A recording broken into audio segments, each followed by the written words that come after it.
Now, as the war drags on between Israel and Hamas, the IDF has issued evacuation orders for Palestinian residents living in 3 areas in northern Gaza.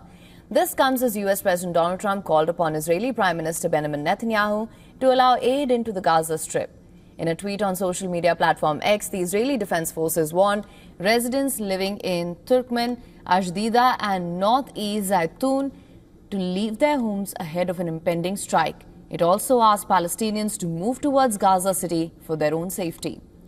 Meanwhile, US President Donald Trump said that he pushed Israeli Prime Minister Benjamin Netanyahu to allow food and medicine into Gaza. While addressing reporters aboard Air Force One, Trump said that it is important to be good to Gaza as Palestinians are still suffering. Into Gaza, when you spoke to Prime Minister Netanyahu the other day, did that come up at all about access and humanitarian aid going into Israel? No, when Gaza came up, and I said, we gotta be good to Gaza. Those people are suffering. We gotta be good to Gaza. We're gonna take care of that. There's a very big need for medicine, food and medicine, and we're taking care of it. Further, the World Health Organization has warned that medical stocks are running out in the Gaza Strip. It has further insisted that Israel's aid blockade into the Palestinian territory must end. At the same time, UNRWA has also slammed Israel's 7-week aid blockade. In a tweet on social media platform X, the UN agency has called the aid blockade as a man-made and politically motivated starvation.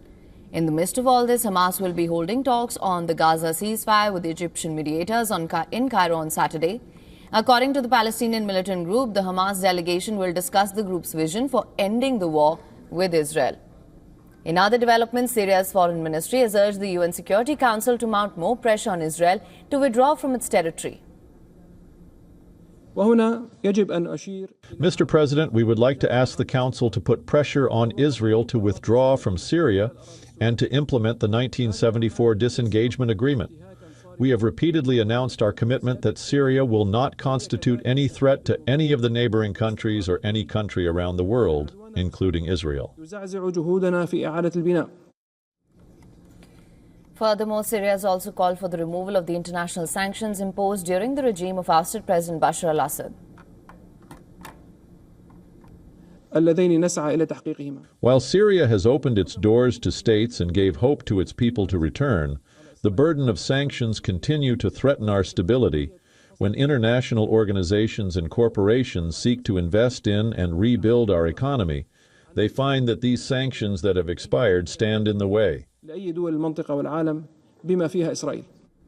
Now, in response to this, Washington listed out a series of demands it wants Damascus to fulfill in exchange for relief on the sanctions. This includes eliminating terrorism and preventing Iran from exploiting Syrian territory. As we have repeatedly made clear, we will hold Syrian interim authorities accountable for the following steps: to fully renounce and suppress terrorism, adopt a policy of non-aggression to neighboring states, exclude foreign terrorist fighters from any official roles.